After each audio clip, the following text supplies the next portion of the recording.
Hello student, मैं प्रशांत sir. आज इस वीडियो में आप सभी लोगों के लिए बायोलॉजी के इंपॉर्टेंट क्वेश्चन लेकर के आया हूं और ये सभी क्वेश्चन बहुत ही इंपॉर्टेंट हैं जो आपके 10th 11th 12th के लिए इंपॉर्टेंट हैं। और ख़ास तौर पर जितने भी क्वेश्चन पुटअप हो रहे हैं वो सभी 12th क्लास से बहुत ही ज़्यादा इंपॉर्टेंट होंगे और आपकी बोर्ड एग्ज़ाम में इन क्वेश्चंस में से कुछ ना कुछ या इससे रिलेटेड 100% पूछा जाएगा। सो अगर आप सभी लोग मेरे चैनल पर नए हैं तो हमारा चैनल सब्सक्राइब करिए और बेल आइकन को प्रेस कीजिए जिससे आप तक हमारे वीडियो का नोटिफिकेशन तुरंत पहुंचे। और चलिए स्टार्ट करते हैं अब वीडियो को। फर्स्ट क्वेश्चन है हमारा, how many microspore mother cells are required to produce 1000 microspore और पोलन ग्रेन्स। ओके, तो कितनी माइक्रोस्पोर मदर सेल है जिनकी आवश्यकता पड़ती है 1000 माइक्रोस्पोर या पोलन ग्रेन बनाने के लिए। ठीक है, तो जैसा कि हम सभी लोगों को पता है कि जो 1 माइक्रोस्पोर मदर सेल जो 1 माइक्रोस्पोर मदर सेल है उसके थ्रू 4 माइक्रोस्पोर का फॉर्मेशन होता है। याद रखना है कि जो 1 माइक्रोस्पोर मदर सेल है इसके द्वारा कितने 4 माइक्रोस्पोर बनते हैं। तो इसमें पूछा गया है कि कितने माइक्रोस्पोर चाहिए, 1000। तो 1000 माइक्रोस्पोर बनाने के लिए कितनी माइक्रोस्पोर मदर सेल्स की आवश्यकता पड़ेगी। ओके, सो तो हमारा आंसर हो जाएगा आंसर डी। कितना हो जाएगा, डी, क्योंकि जब 1 माइक्रोस्पोर से 1 माइक्रोस्पोर मदर सेल से 4 माइक्रोस्पोर का फॉर्मेशन हो रहा है तो 1000 के लिए कितना पड़ जाएगा, 250। ठीक है, 250। ओके, सो हमारा आंसर क्या हो जाएगा, डी हो जाएगा। चलिए नेक्स्ट क्वेश्चन देखते हैं। Question number 2। Okay, which of the following represent the female gametophyte in angiosperm. Okay, तो इस जो ये ऑप्शन दिए गए हैं इनमें से हमें ये बताना है कि कौन रिप्रेजेंट कर रहा है फीमेल गैमेटोफाइट को जो कि एंजियोस्पर्म का होता है। तो हमारा आंसर हो जाएगा एम्ब्रियोसैक। क्या हो जाएगा हमारा आंसर, एम्ब्रियोसैक। एम्ब्रियोसैक जो है वो फीमेल एंजियोस्पर्म का फीमेल गैमेटोफाइट को रिप्रेजेंट करता है। ओके, तो हमारा आंसर क्या हो जाएगा, बी। ओके, कौन सा आंसर हो जाएगा, बी आंसर है हमारा इस तरह से। तो हमारा आंसर बी है। सो इसे देखते हैं थोड़ा कि एम्ब्रियोसैक होता क्या है, इसके बारे में थोड़ा जानते हैं। एम्ब्रियोसैक जो होता है ये ओवरी के अंदर प्रेजेंट होता है और एम्ब्रियोसैक का स्ट्रक्चर इस तरह का होता है जिसमें कुछ सेल्स प्रेजेंट होती हैं।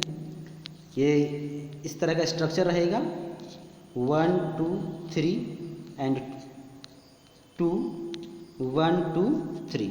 ओके, इस तरह से यहाँ पर न्यूक्लियस प्रेजेंट है।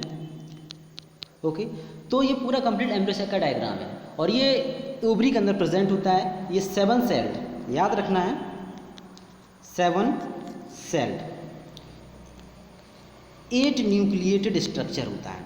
ठीक है, तो एम्ब्रियोसैक जो होता है वो 7 सेल्ड 8 न्यूक्लिएटेड स्ट्रक्चर होता है, ये बात याद रखना है। तो ये ओवरी के अंदर प्रेजेंट होता है जो एक फीमेल गैमेटोफाइट है, एंजियोस्पर्म का फीमेल गैमेटोफाइट है। ओके, तो इसका आंसर क्या हो जाएगा, बी आंसर हो जाएगा। चलिए नेक्स्ट क्वेश्चन देखते हैं। क्वेश्चन नंबर 3 देखते हैं। In a breeding experiment the selected male parent is diploid. याद रखना है क्या कहा गया, डिप्लॉयड।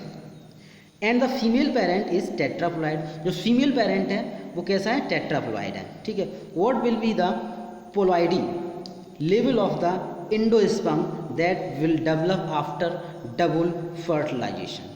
ओके, इसमें ये कहा गया है कि प्लांट ब्रीडिंग एक्सपेरिमेंट में जो सिलेक्टेड मेल पेरेंट है वो डिप्लॉयड है और फीमेल पेरेंट जो है टेट्राप्लॉयड है। इसमें जो प्लॉयडी लेवल पूछा गया है, ठीक है, एंडोस्पर्म का, वो डबल फर्टिलाइजेशन क्या होगा। ठीक है, तो याद रखना है कि ये हमेशा एडिशन होगा, इसमें क्या हो जाए, जुड़ जाते हैं। ठीक है, अगर डिप्लॉयड जो चीज़ डिप्लॉयड है मेल और फीमेल क्या है, टेट्राप्लॉयड है, ठीक है, तो क्या हो जाएगा, ये ऐड हो जाएंगे। क्या हो जाएंगे, ऐड हो जाएंगे। ठीक है, तो क्या बन जाएगा, पेंटाप्लॉयड।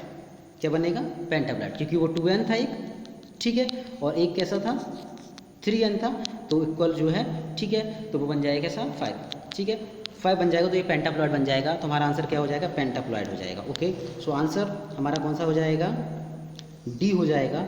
नेक्स्ट क्वेश्चन की ओर चलते हैं। क्वेश्चन नंबर 4 है, the development of fruit without fertilization of ovary is called. ठीक है, तो बिना फर्टिलाइजेशन के जो फ्रूट का फॉर्मेशन होता है उसे हम क्या कहते हैं, तो इसका आंसर हमारा हो जाएगा पार्थेनोकार्पी। क्या आंसर हो जाएगा हमारा? पार्थेनोकार्पी। क्वेश्चन नंबर 4 का आंसर हमारा बी होगा। Okay, parthenocarpy. इसमें होता क्या है पार्थेनोकार्पी में, ये फ्रूट का डेवलपमेंट जो होता है विदाउट फर्टिलाइजेशन के हो जाता है और कंप्लीट फ्रूट बनता है, और जो फ्रूट जो बनते हैं वो सभी सीडलेस फ्रूट होते हैं। कैसे होते हैं? सीडलेस। ये बात याद रखना है कि जो पार्थेनोकार्पी की प्रोसेस के थ्रू जो फ्रूट का डेवलपमेंट होता है, जो फ्रूट्स बनते हैं वो कैसे होते हैं? सीडलेस होते हैं। ओके, सो हमारा आंसर बी हो जाएगा। नेक्स्ट क्वेश्चन को चलते हैं, क्वेश्चन नंबर 5। क्वेश्चन 5 को देखते हैं। When the pollen of a flower is transferred to the stigma of another flower on the same plant, the process is known as इसमें क्या गया कि when the pollen grain of a flower transfer to the stigma of another flower on the same plant, मतलब एक ही plant के जो अलग अलग फ्लावर हैं उनमें जो पॉलिनेशन हो रहा है उसे हम क्या कहेंगे? तो याद रखना, उसे कहते हैं जिटेनोगेमी। क्या कहते हैं? जिटेनोगेमी। अगर एक ही प्लांट है उसमें अलग अलग फ्लावर लगे हुए हैं, ठीक है, तो उनमें पॉलिनेशन अगर हो रहा है, ठीक है, तो उसे क्या कहेंगे? जिटेनोगेमी कहेंगे। अगर एक ही फ्लावर के अंदर हो रहा है, केवल एक ही फ्लावर के अंदर हो रहा है, तो उसे कहेंगे हम ऑटोगेमी। ठीक है, अगर अलग अलग प्लांट है तो उसे क्या कहेंगे? हम क्रॉस पॉलिनेशन कहेंगे। ठीक है, जीनोगेमी कहेंगे। तो हमारा आंसर हो जाएगा क्वेश्चन नंबर 5 का B, xenogamy. Okay, B. Next number 6 की तरफ चलते हैं। The number of meiotic division required to produce 400 seed in a pea plant. तो इसमें ये पूछा गया है कि कितने म्योटिक डिवीजन की आवश्यकता पड़ती है 400 सीड बनने के लिए। किसके सीड? पी प्लांट के 400 सीड बनने के लिए कितने म्योटिक डिवीजन चाहिए, कितने म्योसिस डिवीजन चाहिए? तो अब इसमें ये पूछा गया है कि कितने म्योसिस डिवीजन पूछे गए हैं, ना कि कोई सेल पूछा गया है, डायरेक्टली म्योसिस डिवीजन पूछा गया है। तो थोड़ा घुमा दिया है क्वेश्चन, लेकिन क्वेश्चन कोई ज़्यादा टिपिकल क्वेश्चन नहीं है। देखो होता क्या है कि 1 माइक्रोस्पोर मदर सेल से कितने बनते हैं? 4 माइक्रोस्पोर बनते हैं। कितने बनते हैं? 4 माइक्रोस्पोर बनते हैं। ठीक है, और ये सभी कैसे होते हैं? फंक्शनल होते हैं। 4 कैसे होते हैं? फंक्शनल होते हैं। यहाँ पर 400 माइक्रोस्पोर मीन्स गैमिट की आवश्यकता पड़ेगी। कितनी पड़ेगी? 400 गैमिट्स की रिक्वायरमेंट होगी, मेल गैमिट्स की रिक्वायरमेंट होगी। तो 400 मेल गैमिट्स के रिक्वायरमेंट के लिए कितने माइक्रोस्पोर मदर सेल चाहिए? नॉर्मल सी बात है, 100 चाहिए। कितनी चाहिए? 100। ठीक है, तो 100 से कितने बन जाएंगे? 400 मेल गैमिट बन जाएंगे। ठीक है, 100। ठीक है, तो यहाँ पर डिवीज़न कितने हो जाएंगे? म्योटिक डिवीज़न भी 100 ही हो जाएंगे। कितने हो जाएंगे? 100 डिवीज़न हो जाएंगे। ओके, 100 म्योटिक डिवीज़न हो जाएंगे। अब 400 फीमेल गैमिट्स चाहिए, जिसे एग बोलते हैं। ठीक है, तो उसके लिए कितने? 400 ही रिक्वायरमेंट होती है। 400 ही म्योटिक डिवीज़न की रिक्वायरमेंट होती है, क्योंकि बनते तो 1 से 4 ही हैं, लेकिन होता क्या है कि 3 डिजनरेट हो जाते हैं और एक फंक्शन रहता है। जब एक फंक्शन रहता है तो हमें 400 चाहिए, तो 400 के लिए तो हम ऐड करते हैं, टोटल कितने हो जाएंगे? 500 हो जाएंगे। कितने हो जाएंगे? 500। तो कितने म्योटिक डिवीज़न चाहिए मुझे? 500 चाहिए। ओके, तो हमारा आंसर हो जाएगा क्वेश्चन नंबर 6 का 500। तो क्वेश्चन 6 का हमारा आंसर डी हो जाएगा। ओके, सो हमारा आंसर कौन सा हो जाएगा? डी। ओके, चलिए क्वेश्चन नंबर 7 की तरफ चलते हैं। क्वेश्चन नंबर 7 देखते हैं। हमारा 7 क्वेश्चन क्या है? A dicotyledonous plants bears flower but never produce fruit and seed. The most probable cause for the above situation is। ठीक है, तो इसमें पूछा गया है कि डाइकोट जो प्लांट है इसमें बियर्स फ्लावर, ठीक है, but never produce fruit and seed, means fruit और सीड का फॉर्मेशन नहीं हो रहा है, लेकिन फ्लावर्स पाए जाते हैं। ठीक है, द मोस्ट प्रोबेबल कॉज। ठीक है, तो सिचुएशन क्या होगी इसे पूछा गया है। ठीक है, तो ये सिचुएशन जो हो जाती है, ठीक है, वो हमारी डी है कि प्लांट इज डायोसियस। प्लांट कैसा है? डायोसियस है, फ्लावर है। ठीक है, एंड बियर्स ओनली स्टेमनेट फ्लावर। ठीक है, क्योंकि ओनली मेल फ्लावर है। कौन सा फ्लावर है? केवल मेल फ्लावर है उस पर। ठीक है, इसीलिए फ्रूट और सीड का फॉर्मेशन नहीं हो रहा। अगर फीमेल फ्लावर होता तो फ्रूट का फॉर्मेशन होता, सीड का फॉर्मेशन होता। भाई मेल फ्लावर है तो भाई क्या हो जाएगा? इसमें फ्रूट का और सीड का फॉर्मेशन नहीं होगा। तो हमारा आंसर क्या हो जाएगा? डी हो जाएगा। ओके, चलिए नेक्स्ट क्वेश्चन देखते हैं। Question number 8। Autogamy can occurs in chasmogamous flower if. Autogamy, पहले तो ऑटोगेमी का मीन्स ही जान लेते हैं। ऑटोगेमी मीन्स होता है सेल्फ पॉलिनेशन। क्या होता है? Self pollination.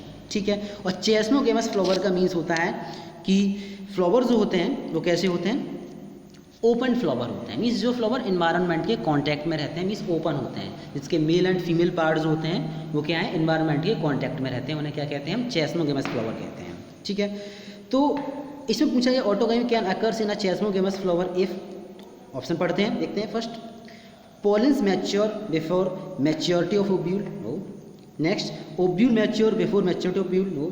Next, both pollen and ovules mature simultaneous, yes. ठीक है, तो आगे देखते हैं question number option number D, both anther and stigma are of equal length, no, ये भी नहीं है। इसमें क्या है, both pollen and ovules mature simultaneously. ठीक है, ये आंसर हमारा हो जाएगा क्वेश्चन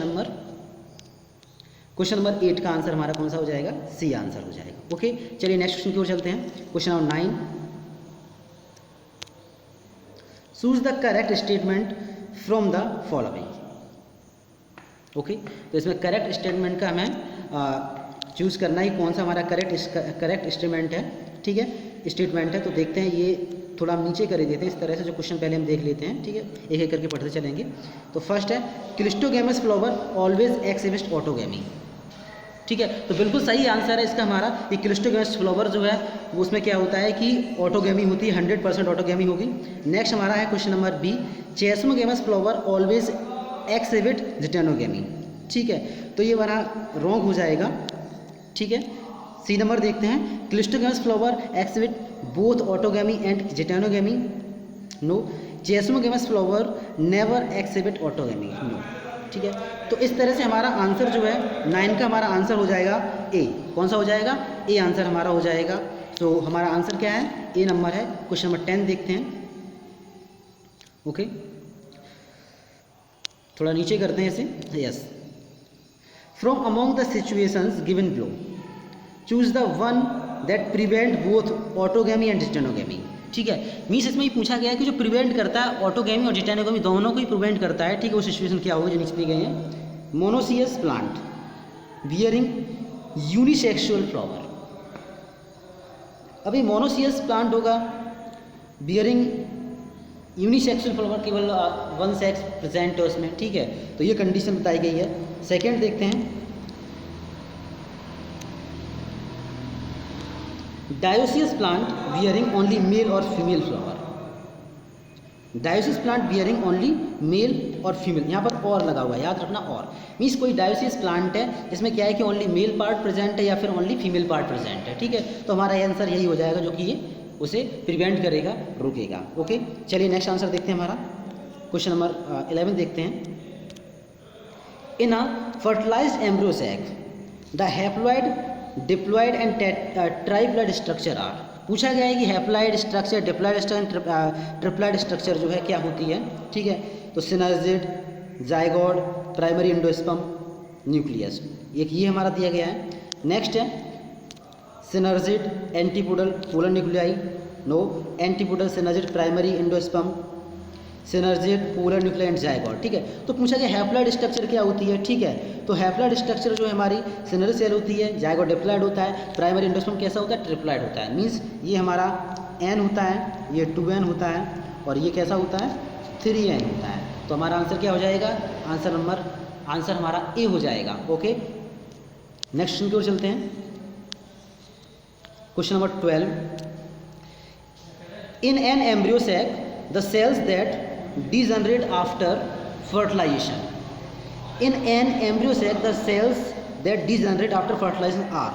तो इसमें ये पूछा गया है कि एम्ब्रियो सैक जो है इनमें सेल जो डिजनरेट हो जाती है फर्टिलाइजेशन के बाद, पूछा गया है कौन कौन सी होती है। Synergid cell, primary endosperm cell, no. Synergid cell, antipodal cell, primary endosperm cell, egg और एंटीपोडल सेल्स। ठीक है, तो हमारा आंसर क्या हो जाएगा, इसका ए नंबर आंसर हो जाएगा, सॉरी बी नंबर हमारा आंसर हो जाएगा। ठीक है, तो synergid cell and antipodal cell, कौन सी सेल डिजनरेट हो जाती है, सिनर्जिड सेल हो जाती हैं, एंड एंटीपोडल सेल्स जो हैं वो डिजनरेट हो जाती हैं, इनका कोई भी रोल नहीं होता है। ओके, चलिए नेक्स्ट क्वेश्चन की ओर चलते हैं। Question number 13, which of the following flower part forms the pericarp after fertilization. Which of the following flower part, means कौन सी फ्लोर पार्ट जो हैं वो फर्टिलाइजेशन के बाद क्या करते हैं, पेरीकार्प का फॉर्मेशन करते हैं, पेरीकार्प जो बनाते हैं, ठीक है। वो हमारा आंसर पूछा गया है, तो इसका आंसर हमारा कौन सा हो जाएगा, सी, ओवरी वॉल। ओवरी वॉल जो है वो आउटर कवरिंग है, उसी के थ्रू क्या बनता है, पेरीकार्प का फॉर्मेशन होता है फर्टिलाइजेशन के बाद। ओके, सो हमारा आंसर क्या हो जाएगा, सी आंसर हो जाएगा। नेक्स्ट क्वेश्चन को चलते हैं। अब ये जो क्वेश्चन आ रहे हैं क्वेश्चन नंबर 14 से, ये 1 लाइन क्वेश्चन है जो कि स्पेस वाले क्वेश्चन है, इसमें डायरेक्टली हमें आंसर देना है और कुछ नहीं देना है। तो चलिए, the stalk of ovule is called funicle, तो यहाँ पर क्या फिलअप होगा, फनीकल होगा, ठीक है। जो ओव्यूल का स्टाक होता है, इस तरह से हमारा ओव्यूल जो बनता है, ठीक है, इस तरह से, सॉरी, इस तरह से जो हमारा ओव्यूल बनेगा, इस तरह से जो ओव्यूल बनाते हैं, तो ये वाला जो स्ट्रक्चर है इसे क्या बोलते हैं, फनीकल बोलते हैं। ओके, इसे बोलेंगे फनीकल, ठीक है। Question number next, question number 15 question की तरफ चलते हैं। The outer integument of the ovule develops into, the outer integument of the ovule develops into after fertilization, इसका आंसर क्या हो जाएगा, टेस्टा हो जाएगा। आंसर क्या हो जाएगा इसका, टेस्टा हो जाएगा। ओके, चलिए अगला क्वेश्चन देखते हैं। The exine of pollen grain is made up of sporopollenin, जो पोलन ग्रेन है, ठीक है, इसकी जो आउटर कवरिंग होती है वो किसकी बनी होती है, तो ये बनी होती है स्पोरोपोलन की बनी होती है। एक सबस्टेंस है, बहुत ही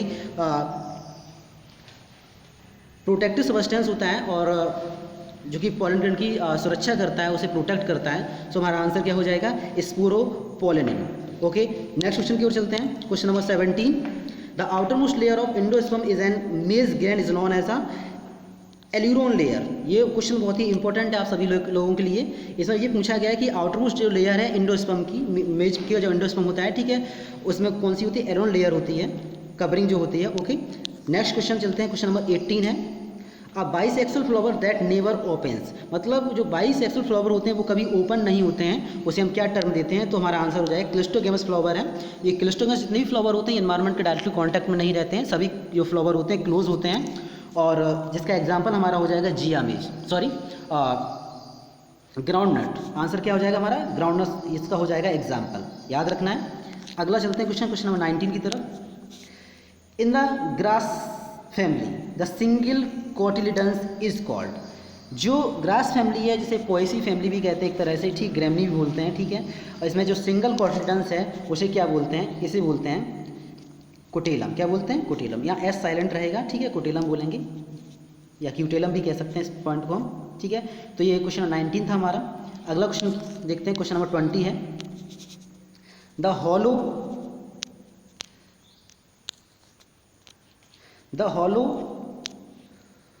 foliar structure that encloses the leaf primordia in a grass embryo is called, तो इसे क्या बोलेंगे, कोलेप्टाइल बोलेंगे। क्या बोलेंगे, कोलेप्टाइल, ठीक है। तो इसे, ये आंसर हमारा हो जाएगा कोलेप्टाइल हो जाएगा। Next question number 21, in apple the space also contribute of to fruit formation and become edible, तो जो एप्पल प्लांट, जो एप्पल है उसमें जो एप्पल का फ्रूट होता है, इसमें जो फ्रूट का फॉर्मेशन हो जाता है इस प्लांट का, ठीक है, उसको थैलामस से होता है, इसीलिए इसे फॉल्स फ्रूट भी कहते हैं। क्या कहते हैं, फॉल्स फ्रूट भी कहते हैं, ठीक है, जो कि एडिबल होता है, खाने योग्य होता है, ठीक है। तो हमारा जो आंसर है, या फिर हम कह सकते हैं, ये तैयार रखना है मुझे, वो ये तैयार रखना है कि जो एप्पल बनता है वो थैलामस से फॉर्मेशन होता है इसका, ओवरी से नहीं होता है, इसलिए इसे फॉल्स फ्रूट भी कहते हैं। ओके, क्वेश्चन नंबर 22, ये हमारा लास्ट क्वेश्चन है। Occurrence of more than one embryo in a seed is known as, ये तो हम टॉपिक इससे पहले वाला जो वीडियो मैंने डाला था उसमें बता चुका हूँ कि कोई एक सीड है, उसके अंदर अगर एक से अधिक एम्ब्रियो का फॉर्मेशन हो रहा है तो उसे क्या कहेंगे, उसे हम कहेंगे पॉली एम्ब्रियोनी। क्या कहेंगे, पॉली एम्ब्रियोनी। ओके, उसे हम पॉली एम्ब्रियोनी बोलेंगे। सो इस तरह से हमारे ये 22 क्वेश्चन थे जो कि हमने इस वीडियो में कवर किए हैं। बहुत ही इंपॉर्टेंट क्वेश्चन है, इसे इस वीडियो को 1 से 2 बार देखिए और सभी क्वेश्चन तैयार कर लीजिए, जो कि आपके आने वाले एग्ज़ाम क्लास 12th के लिए बहुत ही इंपॉर्टेंट हैं। इसके अलावा जो स्टूडेंट एसएससी, बैंक, रेलवे की तैयारी कर रहे हैं और बायोलॉजी से रिलेटेड जो क्वेश्चन पूछे जाते हैं उसमें भी बहुत ही ये इंपॉर्टेंट क्वेश्चन है। तो थैंक यू। ओके।